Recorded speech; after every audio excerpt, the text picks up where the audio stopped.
Ora, muito bom dia a todos, bem-vindos a esta manhã de sábado. Está fresquinho, está um grande abriol, já fui ali à rua. Está um abriol gigantesco, isto parece que o tempo vai arrefecer e que há quem diga que vem aí chuva. Bom, mas eu não venho fazer este videozinho neste sábado frio por causa da chuva, nem do tempo, obviamente. Venho falar de quê? Venho fazer a antevisão do jogo mais logo, o derby dos derbys, o derby da capital, que vai definir as duas equipas que mais taças da Liga têm no seu histórico, desde que esta competição começou em 2008. São as duas equipas que mais vezes conquistaram este título. Aliás, a segunda final da competição foi exatamente entre estas duas equipas. Só por uma vez o Sporting e Benfica se defrontaram numa final da Taça da Liga. E foi uma final polémica. Todos recordarão, apitada por Cílio Batista no estádio do Lolé, no Algarve. E foi uma final onde fomos escandalosamente, nós Sporting, roubados. Marcámos primeiro um belo gol do Pereirinha na altura, que até houve depois aquela expressão do Paulo Bento, assim, os gestos na conferência de imprensa a seguir ao jogo de roubo. Viu-se que na entrega das medalhas o Pedro Silva, na altura era nosso lateral e foi ele que esteve envolvido nesse lance, se não me engano, com o Di Maria, que se vê claramente, basta ver uma imagem que a bola vai-lhe bater no peito e o árbitro interpreta como que a bola batendo no braço. Obviamente, se fosse hoje em dia com o VAR, aquele lance teria sido analisado e nunca teria havido penalti para o Benfica. Mas lá está, isto era naqueles tempos em que... aqueles é que eram os tempos que o Benfica gostava, que era quando não havia VAR. E isto era um regabof, e o Benfica ganhava mais títulos que os outros, sobretudo mais títulos do que nós. Hoje em dia há VAR e o Benfica ganha menos títulos do que nós. Vá-se lá saber porquê, não é? É daquelas coisas muito engraçadas do futebol português. E hoje em dia, percebe-se porque é que Benfica e Porto querem que se acabe com o VAR. Porque estão a ganhar menos títulos nos últimos tempos que o Sporting. E portanto, a mim não me escandaliza nada. Mas naquela altura não havia VAR e aquele lance acabou por ser... E ainda por cima o nosso jogador é expulso. Portanto, é expulso. No fundo, acabamos por ter ali uma dupla penalização, num lance que não tem pés nem cabeça, com árbitros auxiliares que têm, apesar de tudo, tinham uma melhor visão para o lance. Não se compreende muito bem, mas isto era o que o futebol português na altura já era isto. O Sporting a ser roubado, os outros a serem beneficiados. E chegamos a 2022 e nada muda, não é? Nós hoje chegamos a 2022, temos o Sporting a jogar 2 clássicos em casa com o Porto e a ser roubado também de forma descarada pelos árbitros. Portanto, nada muda no futebol português. Portanto, passam 10 anos, 20 anos, 30 anos e isto, absolutamente nada disto muda. E nós continuamos a assistir a isto. O Sporting já passaram N direções, não sei quantos jogadores, não sei quantos dirigentes, não sei quantos sócios e adeptos que passam por este clube durante estes anos todos. E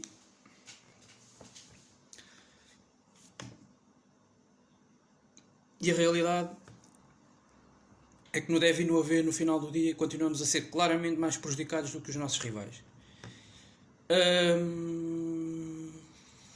A história hoje em dia é um bocadinho diferente. Nós também temos sido mais fortes em duelos de taças com os nossos rivais nos últimos anos. A realidade é essa. Aliás, eu ainda ontem estava a pensar nisso. O Sporting, a última final de uma taça que perde, não é com o Porto ou Benfica, é com o Desportivo das Aves.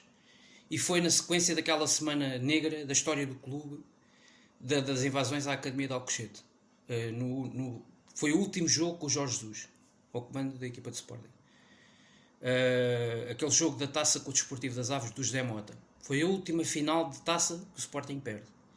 De resto, Sporting tem sido tremendo, não é? Houve inclusive um ano que eliminámos o Benfica nas meias finais e depois ganhámos ao Porto nos penaltis no Jamor, na final da taça. Temos sido muito fortes nestas decisões. Houve um ano em 2018, já agora vamos repetir a meia final da taça com o Porto. Em 2018 já era o Conceição, treinador do Porto, era Jorge Jesus, treinador do Sporting. Perdemos no Dragão 1-0 com o gol do Tiquinho Soares. Em Alvalade ganhamos 1-0 aos 80 e tal minutos com o gol do Coates. E depois vamos a prolongamento e nos penaltis acabamos por vencer em Alvalade. Com aquele penalti no fim. Depois do Porto falhar 2, acho que nós falhámos 1.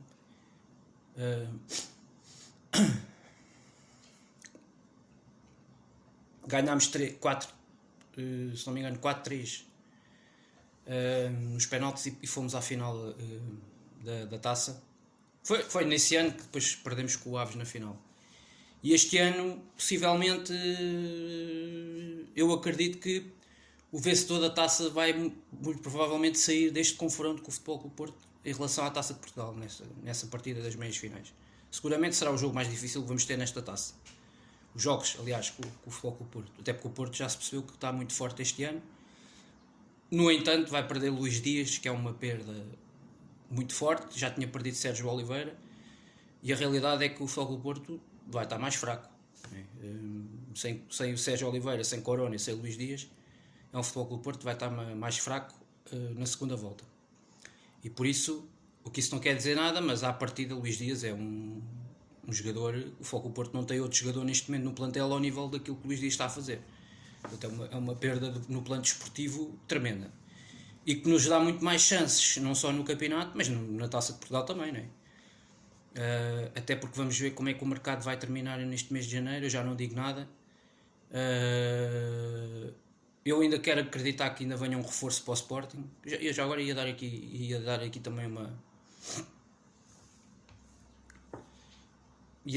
pincelada no mercado, porque eu tenho ficado muito agastado e muito revoltado e descontente com esta direção em relação aos mercados de transferências. E tem sido uma ansiedade, tem sido uma nervoseira, tem sido uma indefinição no mercado de transferências ao nível de vendas e de contratações. Esta coisa do não sabermos se vamos contar ou não contar com o Palhinha a partir de janeiro. Esta coisa num dia metem que Slimani está a caminho, depois à noite, no final desse dia, dizem que Slimani já não vem por causa do que o entrave é o salário. Esta coisa de andar 30 dias a negociar com o Vitória, o ativo Marcos Edwards, um mês para chegar a um acordo com o clube da Primeira Liga. Tudo isto é tão desgastante. Eu digo-vos a sério, é tão desgastante, é tão massacrante, não é? Uma pessoa quer acompanhar o mercado. Eu queria acompanhar o mercado como acompanhava na era Bruno de Carvalho. Que se faziam negócios como deve ser, que se faziam boas vendas, que se faziam nós na era Varandas, até o Bruno Fernandes foi um filme. A negociação Bruno Fernandes foi um filme com esta direção. É que é claramente nestes 3 anos e meio a maior pecha desta direção. É o mercado de transferências. Então aquele mercado de 19-20 que tu deixas tudo para a última hora, vendes à última hora o Thierry Correia para o Valência e o Rafinha e o Bas Dost, e vais buscar à pressão, porque já tinhas dinheiro fresco, nos últimos minutos, o Bolazzi, o Rezé e o Fernandes, sendo que o Bolazzi assina mesmo a um quarto para a meia-noite. Repare-se bem. Isto é de um amadorismo, ok? É de um amadorismo, e a verdade é que o Varandas daí para cá não aprendeu nada.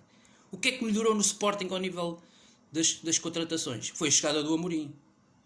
Porque podíamos estar aqui com o Silas, com o Kaiser, com o Zé Maria das Ostras, ou com outro gajo qualquer. O nosso mercado de transferências seria sempre desastroso, porque a responsabilidade, o ónus era colocado em Hugo Viana e Varandas. Quando chega a Amorim, as coisas melhoram um bocadinho, mas mesmo assim continuamos a ter plantéis limitados. Repare-se, nós estamos em 4 frentes e já ganhámos uma supertaça, estamos na final de uma taça da Liga, estamos numa meia-final de uma taça de Portugal, estamos em segundo lugar no campeonato, na luta ainda pelo título, estamos nos oitavos de final da Champions e tu tens um ponta de lança. Portanto, de 2020 a 2 dias do fecho de mercado, de 2020 para 2022, não mudou nada. Nada. Esta direção, esta gente que lá está, não muda absolutamente em nada. Continuas com os mesmos defeitos, continuas com as mesmas peças, continuas com as mesmas lacunas, continuas a ter um plantel limitado, ok, mais competitivo do que era na altura, mas limitado. Continuas a ter peças gritantes, um jogador por posição válido, em algumas posições. Epá, é uma coisa que não tem descrição, do meu ponto de vista. Bom, mas olhando, eu não queria me alongar muito sobre o mercado. Eu provavelmente vou fazer aqui um vídeo. Vamos fazer aqui um comentário final, uma abordagem final ao mercado na segunda-feira à noite. Porque mais próximo da meia-noite, segunda-feira, vamos ter uma noção mais concreta de que os jogadores é que vêm ou de que os jogadores vão-se embora. E eu acho que a partir da próxima terça-feira vamos ter uma ideia mais concreta de quais são as possibilidades que, a meu ver, os 3 grandes vão ter neste campeonato. Tendo já uma noção mais clara de quem é que fica, de quem é que sai, fazendo o balanço daquilo que foi o mês de janeiro ao nível do mercado de transferências. Bom, não esquecendo que no meio disto tudo é que estes últimos dias têm dado a ideia que parece que hoje nem vamos sequer discutir um título, não é?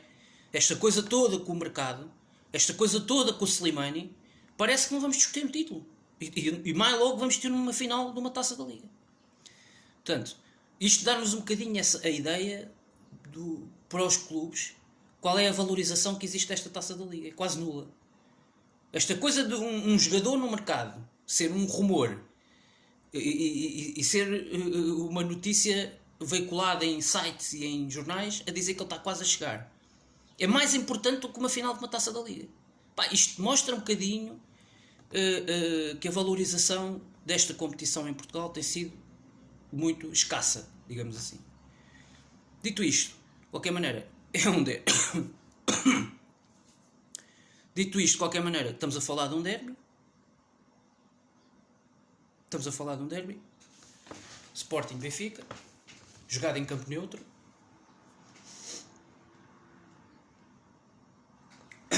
O último derby jogado em campo neutro correu-nos francamente mal.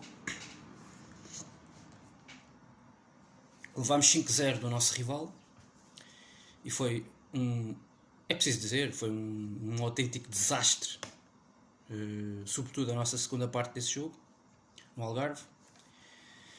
Obviamente que eu espero que este jogo com o Benfica mais logo à noite vá ser bem diferente.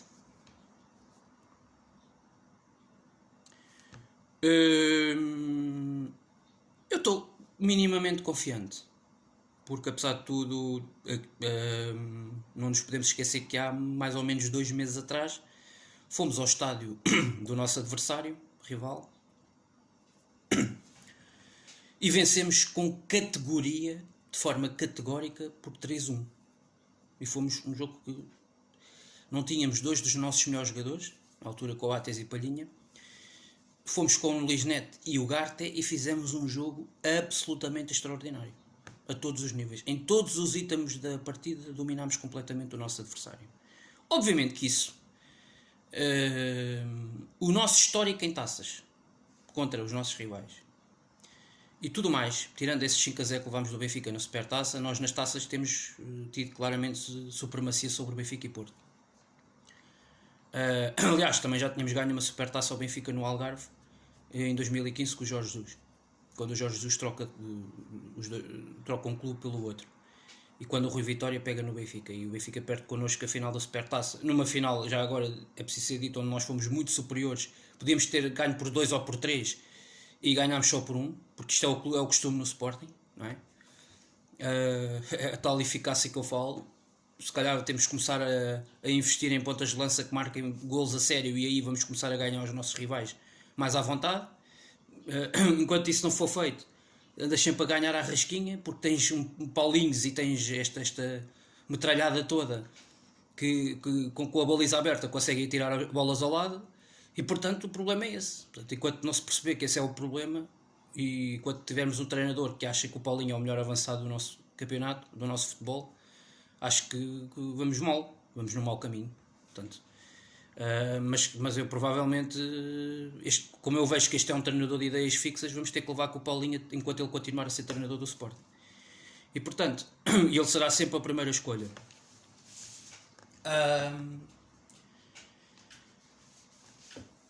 Pronto, dito isto,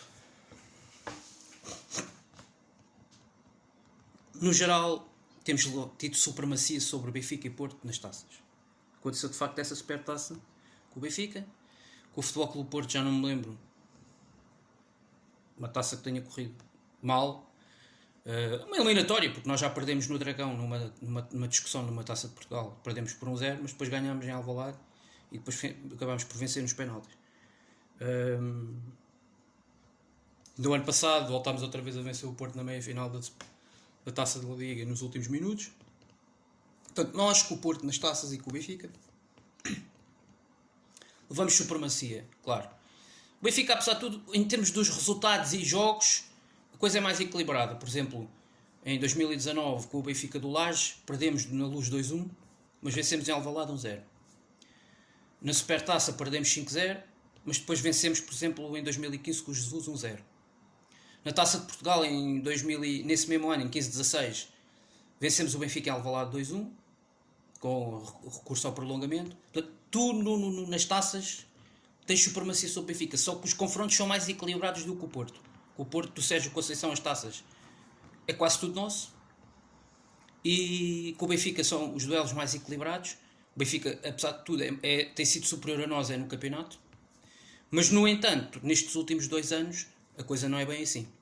Claramente equilibramos ao nível, inclusive, do campeonato. O ano passado vencemos em Alvalade 1-0, o jogo a acabar, perdemos na Luz 4-3 e vencemos na Luz 3-1. Portanto, claramente a coisa tem sido mais equilibrada.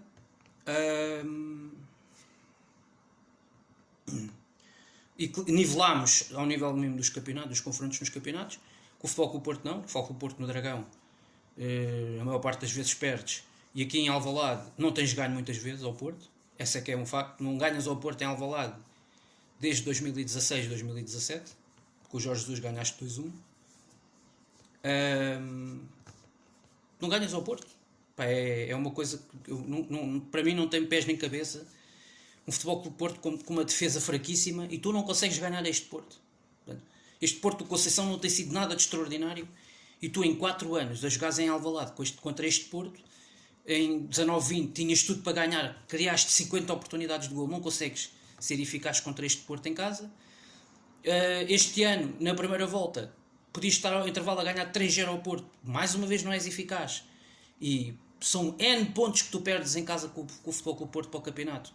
Não consegues ganhar este Futebol Clube Porto, que é insuficiente, não é? Este Porto com um Sporting minimamente eficaz perdia os jogos em Alvalade pelo menos, perdia tantas vezes como nós perdemos lá em cima. Mas a realidade também é preciso ver que o Porto em 15 anos ganhou em Alvalade para aí uma vez para o campeonato. Portanto, ganhar também não ganham muitas vezes. Os clássicos com o Porto têm sido muito equilibrados, mesmo ao nível juntando campeonato com as taças, mais em Alvalade, porque no Dragão o Porto tem tido supremacia, mas mesmo assim em 15-16, por exemplo, nós conseguimos lá ganhar. Em 14-15 vencemos lá o Porto para a taça com aquele grande gol do Nani. Empatámos o ano passado para o campeonato 0-0, portanto um pouco mais de equilíbrio, mas normalmente as últimas épocas tens perdido com o Porto no Dragão, porque por exemplo, o Porto ganha mais vezes ao Sporting no Dragão para o campeonato do que ganha ao Benfica. O Porto ganhou este ano ao Benfica, mas já o ano passado, por exemplo, o Porto não ganhou e até esteve mais próximo de perder com o Benfica em casa. E tu tens mais medo quando vais jogar ao Dragão com o Porto. Jogas mais a medo com o Porto. Mesmo o ano passado, com o Ruben Amorim, já com esta equipa, tu foste jogar a medo ao Dragão. Porque os gastos foste jogar ao Dragão sentado numa vantagem de 8 pontos. E na frente do campeonato, na liderança do campeonato. E, portanto, fostes muito à vontade. Mesmo que perdesses, ainda continuavas com uma vantagem muito, muito boa sobre o Futebol Clube Porto. E, portanto, jogaste claramente para o empate e acabaste por ter sorte. Mas mesmo a acabar o jogo também podias ter ganho. Mas é um pouco por aí. Quer dizer, nas taças há este histórico. No momento atual, tu tens tido supremacia nos confrontos diretos com o Benfica. Vencestes 2 dos últimos 3. E nas taças, particularmente nestas taças, tu tens sido mais forte. Repare-se que o Sporting, na era Frederico Varandas, conquistou 2 taças com o Kaiser, na época de 18-19. Aliás, conquistámos até mais títulos nesse ano do que o Benfica, e do que o Porto, mas o Benfica conquistou o título mais importante nessa época, que foi o campeonato, com o Laje. Tu conquistaste 2 títulos com o Kaiser, as taças, neste caso da Liga e a de Portugal. Vencestes, a época 19-20 foi uma das piores da história do Sporting recente. Ganhaste 0 títulos e fizeste uma época extremamente negativa. Tivestes em novembro, já tinhas 2 ou 3 treinadores na equipa. Enfim, conflitos no estádio de Alvalade entre adeptos e sócios e adeptos de claques e a direção e aquilo tudo ali à mistura. Época 19-20, jogos fora, tiveste uma série de derrotas na Liga, uma coisa inaceitável. Coisa sem paralelo. Levaste 4 na Liga Europa de uma equipa absolutamente banal, tinhas a obrigação de eliminar. Enfim, uma época que foi um desastre autêntico. Eu acho que não é uma época para esquecer, é uma época para recordar. Para recordar tudo aquilo que não deve ser feito no clube. Tudo aquilo que não pode ser repetido com esta direção. Tudo aquilo foi mal demais. E depois a época 2021, tu vences, é o melhor ano. No ano de 2021, o Sporting conquista 3 títulos. Supertaça, Campeonato e Taça da Liga. É um ano muito, muito bom. E o Frederico Varandas, portanto, tu em 3 anos e meio conquistaste 5 títulos e ganhaste aqui superioridade sobre os teus rivais. Ganhaste neste período mais títulos que os teus rivais. Isso acho que é importante ressalvar, sendo que o Porto foi o que esteve ali mais próximo, porque ali com o Conceição, na época 19-20, o Porto faz uma época também muito, muito bem conseguida, ganha a Taça de Portugal. Depois ganha a Supertaça no fim do ano e vence o campeonato. Conquista 3 títulos. Mas a época 21 foi ao nível de Foco Porto desastrosa, porque só safou a componente europeia, em que o Futebol Clube Porto chegou até aos quartos de final da Champions. Mas ao nível do campeonato, o Porto ficou a 5 pontos do primeiro classificado, e ser segundo ou terceiro no campeonato é quase a mesma coisa. Só não é em termos da questão financeira, mas em termos desportivos é basicamente mais ou menos a mesma, vale exatamente o mesmo. Em termos desportivos não, mas em termos financeiros, é diferente, mas em termos desportivos não. E nas taças o Porto ficou muito aquém, foi eliminado pelo Sporting nos últimos minutos na Taça da Liga, nas meias finais. Na Taça de Portugal também nem sequer chegou à final, foi eliminado pelo Braga com uma primeira parte desastrosa do Porto em casa no Estádio do Dragão. E pronto, e na Supertaça foi um bocadinho a safa do Porto, porque venceu o Benfica naquele jogo em Aveiro e conquistou aí um título. Foi o mal menor, digamos assim, na época do Porto. Mas tirando isso, foi a campanha nas Champions, mas a nível interno as taças foi desastroso, acabou por ser desastrosa a época do Porto do ano passado. Portanto, isso também colocou mais pressão no Sérgio Conceição e no Futebol Clube Porto esta época, claro. Maiores responsabilidades, porque quem não ganhou nada o ano passado foram o Porto e o Benfica. E, portanto, era preciso esta época mostrar muitíssimo mais. O Sporting partia num plano mais à frente, porque foi campeão, conquistou mais 2 títulos e inclusive esta época já conseguiu garantir pela segunda vez na sua história um apuramento histórico para os oitavos de final da Liga dos Campeões. Portanto, em termos financeiros, o Sporting já fez o que o Sporting já fez na Champions, já foi bastante bom.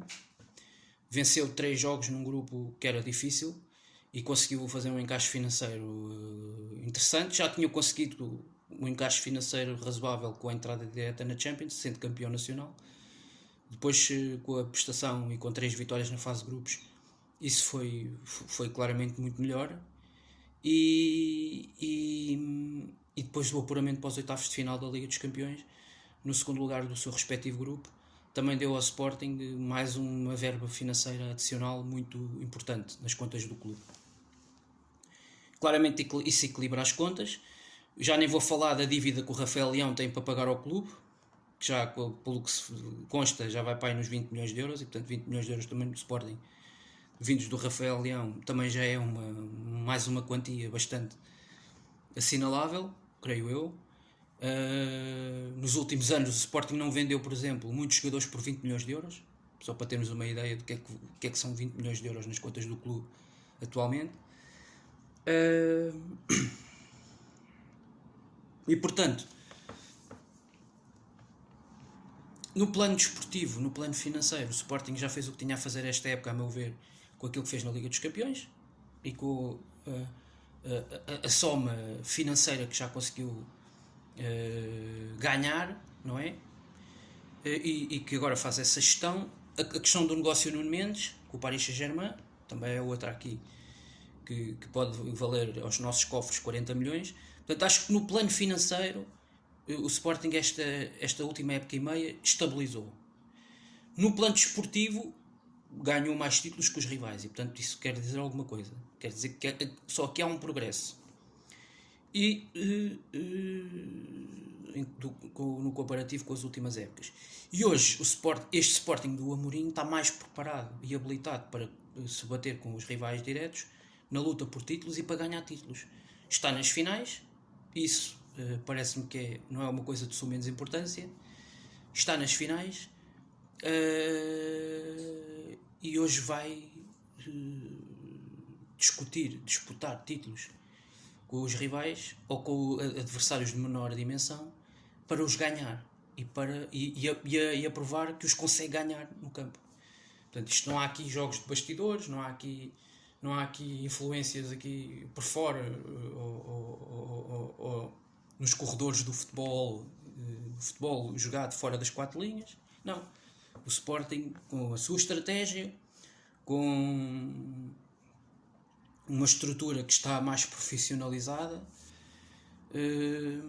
tem conseguido, no fundo, e acho que isso importa destacar, tem conseguido fazer um percurso em ascensão. Hoje é mais temível para os adversários olham para este Sporting de uma forma diferente. Já consegue, no plano internacional, no plano externo, trazer alguns jogadores já com outro nome e outra bagagem, como vemos o caso do Pablo Sarabia este ano.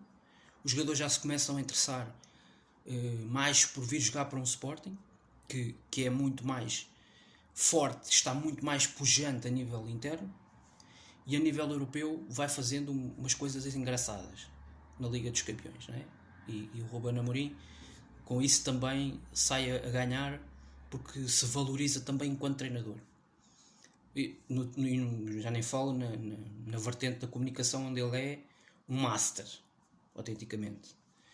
Aqui em Portugal não há semelhante ao Amorim, em termos de comunicação, esqueçam. E portanto, e acho que isso também é muito valorizado nos países de topo do futebol europeu. Um treinador com a comunicação como o Amorim, que não é uma comunicação tóxica, que não é uma comunicação incendiária, que é uma comunicação do futebol e para o futebol. E portanto, dito isto, o jogo, o que é que eu espero? Um jogo difícil, porque apesar de tudo estamos a defrontar, do outro lado está o Benfica, não está o Cujães, e portanto, o Benfica mesmo com baixas, nós também vamos ter a nossa baixa chamada Coates, que aliás já tínhamos tido no Estádio da Luz. Coates parece que este ano não quer defrontar o Benfica. Inventou esta coisa também das seleções agora em janeiro, também não percebo, não é? Enfim, também é uma coisa que eu gostava de ver alguém explicar, porque é que temos competições de seleções internacionais nesta altura da época dos clubes, que é uma fase tão importante, janeiro, fevereiro. A CAN, pronto, é realizada quase tradicionalmente, todos os anos em que há a CAN é realizada nesta altura do ano. Os clubes já deviam de saber isso em agosto, que em janeiro de 2022 ia haver CAN, não é? Acho eu, não é? Portanto, agora, as seleções americanas, sul-americanas, é que eu não percebo. Eu não consigo entender, sinceramente. Porque nós aqui, por exemplo, na Europa, vamos ter os jogos de qualificação para o Mundial, que é neste ano, vamos ter em março. Porque é que as seleções sul-americanas jogam em janeiro, depois aqui na Europa joga-se em março? Mas porquê isto? Não é? Ninguém consegue explicar isto. E se estivermos a falar CAN e juntarmos CAN com qualificações sul-americanas, já vai retirar muitos jogadores aqui às equipas principais do futebol europeu, que estão a discutir campeonatos, que estão aqui a discutir taças, que estão aqui a discutir outras competições importantes. E o Coates, o Darwin, o Otamendi são jogadores que são importantes no Sporting e no Benfica, não é? Portanto, eu não consigo compreender o timing de jogos de qualificação agora, em janeiro. Portanto, ainda agora viemos de um final de ano de 2021 em que tivemos 3 meses com paragens de 2 semanas para haver seleções, e tu chegas, tirando o mês de dezembro, que tiveste aqui um descansinho, chegas a janeiro e já tens outra vez qualificações. Eu não percebo isto, não percebo esta calendarização, estes calendários competitivos, e não percebo como é que a FIFA e a UEFA vão nesta cantiga, nesta brincadeira. E estão claramente a brincar com os clubes. E portanto, os clubes vêm-se privados dos seus melhores jogadores. É incrível que o Sporting este ano ainda não conseguiu ter um jogo que eu dissesse assim: nós temos o plantel todo na máxima força, todos, os 18 ou 19 ou 20 jogadores que o @Namorim tem todos à sua disposição para este jogo. Não tem. Tu chegas ao final de janeiro de 2022 e não tiveste ainda um jogo em que tivesse a equipa toda na máxima força. Incrível. Ou é o Coates, ou é o Palhinha, ou é o Fedal, ou é o Inácio, ou é o Jogaio, ou é o Pedro Porro. É uma coisa impressionante. Não tivemos um jogo, uma porra de um jogo em que tu tivesses os jogadores todos disponíveis e preparados para competir e tivesse tudo ao mesmo nível. Nós enfrentamos esse problema, de facto, não é? que para mim é uma coisa que é inacreditável, entre Covid, lesões, jogos de seleções, etc. Nós temos sido claramente das equipas grandes a que mais tem sofrido esta época com isso. E podíamos não ter o Fedal, porque o Fedal podia ter sido convocado para a seleção de Marrocos para participar na CAN. E Marrocos acho que ainda está em prova na CAN. Portanto, e podíamos não ter o Fedal no Sporting. Portanto, eram logo 2 centrais que no mês entre janeiro e fevereiro não íamos ter agora, nesta fase. Portanto, Coates não só vai falhar o jogo com o Benfica, como vai falhar o jogo também depois com o Bessade para o campeonato. Vamos ter a seguir. Portanto, só volta depois no jogo com o Famalicão em casa. Estes calendários eu não entendo, e sobretudo numa altura em que, ao nível de clubes, as competições estão a entrar numa fase decisiva, e nós precisamos ter, eu já disse aqui, este mês de fevereiro o Sporting vai ter aqui jogos muito importantes para a época desportiva, jogos absolutamente decisivos. O jogo no Dragão para o campeonato é absolutamente chave. Portanto, o jogo convém ir ao Dragão com a equipa na máxima força, com todos disponíveis, todos, não pode estar um de fora, tem que estar tudo disponível, que é um jogo absolutamente decisivo ao nível das contas do campeonato. E vamos ter um dos jogos com o City, que é o mais importante, no meu ver, porque nós em Inglaterra, se não perdemos por muitos, já vai ser uma vitória, do meu ponto de vista, porque aqui em Alvalade, porque este Manchester City não é o Manchester City de 2011, portanto temos que ser realistas e pragmáticos. Com o City vamos ter muito poucas chances, há que, pelo menos, agarrar-nos ao jogo aqui em casa, tentar fazer aqui uma boa figura. E esse é o jogo da primeira mão, que é o jogo agora disputado a meio de fevereiro. Portanto, tu vais entrar num ciclo decisivo ao nível das competições. Depois, acho que a Taça de Portugal, o primeiro jogo que o Porto tem em Alvalade, é também um jogo decisivo. Portanto, tu no próximo mês e meio vais ter aqui praticamente quase todas as decisões da época. Depois tens um jogo no Dragão para a Taça. E possivelmente depois tens, mas isso é só para abril, acho eu. Mas isto é para vocês terem uma ideia da importância deste mês de fevereiro que aí vem. E dos jogos. Estes jogos que vamos ter aí agora. Eu já nem vou dizer que os jogos com o Bessade e com o Famalicão somos obrigados a ganhar. Hoje é uma final de uma Taça da Liga. Podemos ganhar, podemos não ganhar. Vai-se definir muito nos detalhes, porque os adversários são de um nível muito aproximado. Portanto, é um jogo diferente. Que foge aqui um bocadinho do digamos assim, do leque dos jogos em que tu claramente és favorito e és obrigado a ganhar, como estava neste leque, na minha opinião, estavam circunscritos os jogos com o Santa Clara, do campeonato e da meia-final da Taça da Liga, os jogos com o Braga, o jogo com o Vizela. Estes eram os jogos que estavam aqui no meu book, digamos assim, na minha lista. Os jogos que tu eras obrigado a ganhar porque eras melhor, és melhor, não eras só, és melhor, és superior a esses adversários, e tu tinhas que ganhar para continuar à tona da água, da superfície, a respirar e a lutar pelo título e a pressionar os outros. E portanto, e tu falhaste em alguns destes jogos, logo aqui já te atrasaste ao nível de uma competição, precisas de recuperar, esperar que os outros escorreguem, o que é já uma situação muito difícil, mas tu tens que pelo menos ganhar os teus jogos, é o mínimo dos mínimos, e já não podes falhar até ir ao Dragão, pelo menos ao nível do campeonato. Na Taça da Liga também cumpriste a tua parte na meia-final, chegaste à final e agora é 11 contra 11, e eu vou ser sincero, é um jogo de tripla, naquelas apostas desportivas, é um jogo de 1x2, é um jogo de 1x2, e portanto tudo é possível. Depende muito dos momentos de forma dos principais jogadores que vão estar no campo mais logo, de um lado e do outro, e dos principais desequilibradores que podem ajudar a decidir. E eu estou-me a lembrar no lado do Benfica, por exemplo, o Yaremchuk, um Everton, Cebolinha, até um Pizzi, que normalmente nos jogos contra o Sporting é dos jogadores do Benfica mais letais e é dos jogadores do Benfica mais perigosos neste tipo de derbys. Os últimos derbys na Luz, por exemplo, o Pizzi marcou por 2 vezes ao Sporting, portanto é um jogador que é sempre daqueles trunfos que a sair do banco ou de início é sempre um jogador perigoso e com o qual também não nos costumamos dar bem.